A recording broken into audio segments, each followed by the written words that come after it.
Hearty welcome to Balu.G English. Today's our topic is combining the sentences using though, although, even though, even if. 10th class students కి ఈ ఎగ్జామ్లో 2 sentence ఇస్తారు. ఆ 2 సెంటెన్స్ను though, although, even though, even if ఇటువంటి కంజంక్షన్స్తో join చేయాలన్నమాట. So let us see what are the tips that we can use, simple tips to join those sentences. చిన్న టిప్స్ ఏంటో ఈ క్లాస్లో డిస్కస్ చేద్దాం.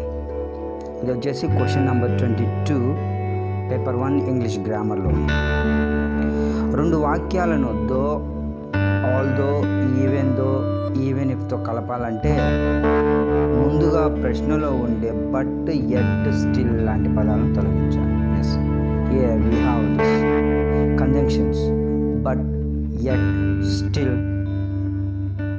అటువంటి కంజంక్షన్స్ ఏమైతే ఉన్నాయో, జాయినింగ్ లింకర్స్ ఏమైతే ఉన్నాయో ఆ లింకర్స్ని మనం ఆన్సర్స్లో రాయకూడదు అనమాట.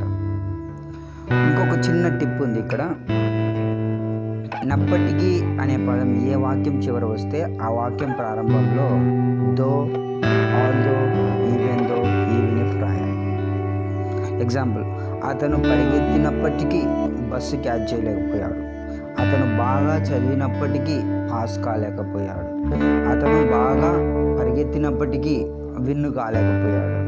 పరిగెత్తినప్పటికీ though he ran fast, though he studied well, though he studied, though he did hard work. ఈ విధంగా. So let us take one example. ఆ ఎగ్జాంపుల్ తీసుకుంటే మనకు క్లియర్గా అర్థమవుతుంది. She studied well but she fail. ఇక్కడ 2 సెంటెన్సెస్ ఇచ్చారు. షీ స్టడీడ్ వెల్, ఆమె బాగా చదివింది. బట్ కానీ షీ ఫెయిల్, ఆమె ఫెయిల్ అయిపోయింది. ఈ 2 సెంటెన్సెస్ను మనం though, although, even though, even ఇఫ్తో జాయిన్ చేయాలి. ఏదో ఒకటి యూజ్ చేసి, ఇవి అన్నిటి మీనింగ్ ఒకటే అనమాట. Though, although, even though, even if. వీటిను ఈ 2 సెంటెన్సెస్ను ఈ though, although, even though, even if వీటితో జాయిన్ చేయాలి అనుకుంటే మనం ప్రస్తుతానికి తెలుగులో దాన్ని ట్రాన్స్లేట్ చేసుకోవాలి. షీ స్టడీడ్ వెల్ అంటే ఆమె బాగా చదివినప్పటికీ ఫెయిల్ అయింది. ఈ సెంటెన్స్ కరెక్టా? ఆమె ఫెయిల్ అయినప్పటికీ బాగా చదివింది, ఇది కరెక్టా?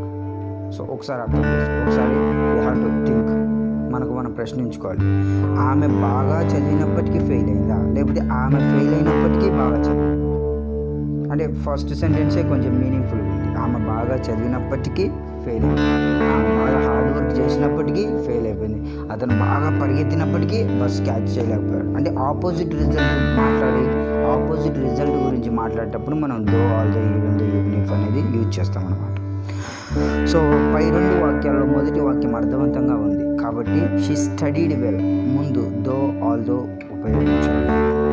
సో ఇక్కడ ఆమె బాగా చదివినప్పటికీ ఫెయిల్ అయింది అనేది అర్థవంతంగా ఉంది కాబట్టి మనకు ఈ ఆమె బాగా చదివినప్పుడు అంటే షీ స్టడీడ్ వెల్ దాని ముందు మనం దో కానీ, although, even though, even if అనేది యూజ్ చేయాలి. ప్లస్ దిస్ బట్ అనేది రిమూవ్ చేయాలి. We should not add in the answer. So answer ఎలా వస్తుందో చూద్దాం. Though she studied well she fail. ఆమె చదివినప్పటికీ, ఆమె బాగా చదివినప్పటికీ ఫెయిల్ అయింది. Although she studied well she fail, same meaning. Even though she studied well she failed. Even if she studied well she failed. Though he ran fast he could not catch the bus. Though he ran fast.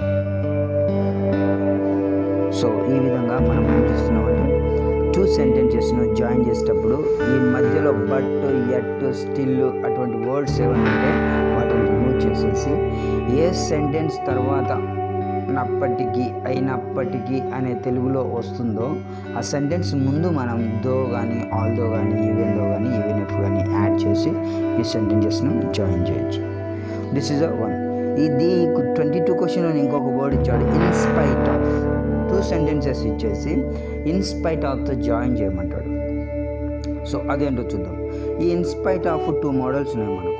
In spite of తర్వాత మనం noun కానీ, gerund కానీ use చేయాలన్నమాట. Model 1 ఏంటో discussion చేద్దాం.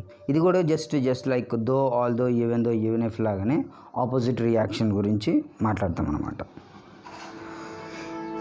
First model 1 in spite of plus now. In spite of తర్వాత nouns వస్తుందన్నమాట. So అది ఎలానో చూద్దాం. 2 sentence. He was rich, he could not help. అతను ధనవంతుడు, though he was rich, he could not help అనేది దీంతో దోతో.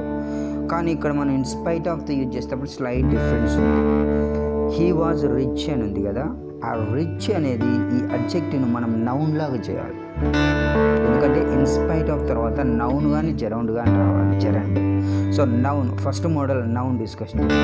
హీ వాజ్ రిచ్, రిచ్ను నౌన్ చేస్తే రిచ్నెస్ అనేది యాడ్ అవుతుంది. సో దానికి ఆన్సర్ వచ్చేసి in spite of his richness or his riches. In spite of ఇక్కడ హిస్ రాయండి. In spite of his richness.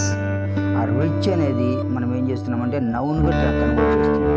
So rich becomes noun is a richness. Or ఇంకొక విధంగా చెప్పాలంటే in spite of his riches, riches అనేది కూడా నౌన్ అవుతుంది. So in spite of his richness లేదంటే in spite of his riches he could not help. Second sentence as it is.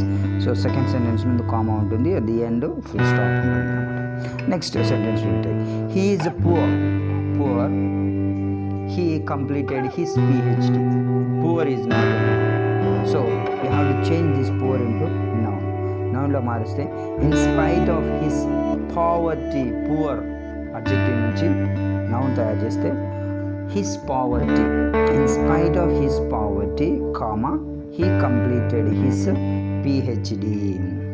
So in spite of his poverty, poor name చేస్తున్నాం, నౌన్గా convert చేస్తే poverty అవుతుంది. So in spite of his poverty he completed his PhD. ఇది first model అనమాట. In spite of మనం use చేస్తున్నామంటే దాని తర్వాత noun రావాలి, అడ్జెక్టివ్ ఏం రాకూడదు. Noun are pronoun should be there. అది ఒక మోడల్. సెకండ్ మోడల్ వచ్చేసి ఇన్ స్పైట్ ఆఫ్ తర్వాత జెరండ్ యూజ్ చేయాలి. జెరండ్ అంటే ఏంటి? Gerund means nothing but వర్బ్కు ING add చేయడం వల్ల వచ్చేది gerund. For example walk, walking. Walking is my hobby. Walking అన్నప్పుడు ఇక్కడ నౌన్ అవుతుంది. సో వర్బల్ నౌన్ అనమాట. ఇది వర్బ్గా యాక్ట్ చేస్తుంది, నౌన్గా కూడా యాక్ట్ చేస్తుంది. కాబట్టి దీన్ని జెరండ్. సో ఇన్స్పైట్ ఆఫ్ తర్వాత మనం జెరండ్ యూజ్ చేయాలి. దాన్ని అది ఎలానో చూద్దాం. ఇక్కడ ఒక note. Change a verb into noun by adding ing to it.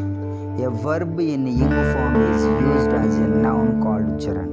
So verb sentence లో ఫస్ట్ verb ఐడెంటిఫై చేయండి. ఆ వర్బ్కు ఐఎన్జీ యాడ్ చేయండి.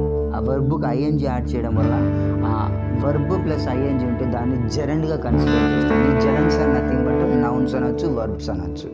కాబట్టి ఇక్కడ మనకు ఇన్స్పైట్ ఆఫ్ తర్వాత మనకేం రావాలంటే జెరండ్ రావాలి. అదేలాగా ఎగ్జాంపుల్ తీసుకొని క్లారిటీగా చూద్దాం. They have fever, they played active. వాళ్ళకు జ్వరం ఉంది, వాళ్ళు యాక్టివ్గా ప్లే చేశారు. They have played. ఇక్కడ వర్బ్ ఏముంది? హ్యావ్ ఉంది. హ్యావ్కి ఇక్కడ రూల్ ఏం చెప్పాలి? Change a verb into noun by adding ING. ఈ వర్బ్కు ఐఎన్జీ యాడ్ చేయబడుతుంది. So having. సో హ్యావింగ్ అనేది జెరండ్ అవుతుంది. So in spite of having fever, answer వచ్చేసి in spite of having fever they played actively. Second sentence as it is, they played actively. Let us take another example. She performed very well. She lost the competition. బాగా perform చేసింది కానీ competition loose అయింది అనమాట. So దీన్ని చూస్తే దీంట్లో she performed very well. Performed అనేది verb అవుతుంది. దానికి ఏం చేయాలి? ఐఎన్జీ యాడ్ చేయాలి. ఐఎన్జీ అంటే in spite of performing very well she lost the competition. So performed అనే దానికి మనం వర్బ్ ఐఎన్జీ యాడ్ చేసి ఇది జెరండ్ అవుతుంది అనమాట. So in spite of performing very well she lost the competition. So ఈ విధంగా 2 మోడల్స్ ఉన్నాయి. ఈ 2 మోడల్స్ ఎనీ మోడల్ వీటిలో రావచ్చు, లేదంటే దో, ఆల్ దో, ఈవెన్ దో, వీటి మీద కానీ. ఈ మోడల్ ఒకసారి బాగా చూసుకొని ఖచ్చితంగా 1 మార్క్ ఈజీగా గెయిన్ చేయొచ్చు. You can score easily 1 mark in this question number 22. So have more practice. All the best. Thank you.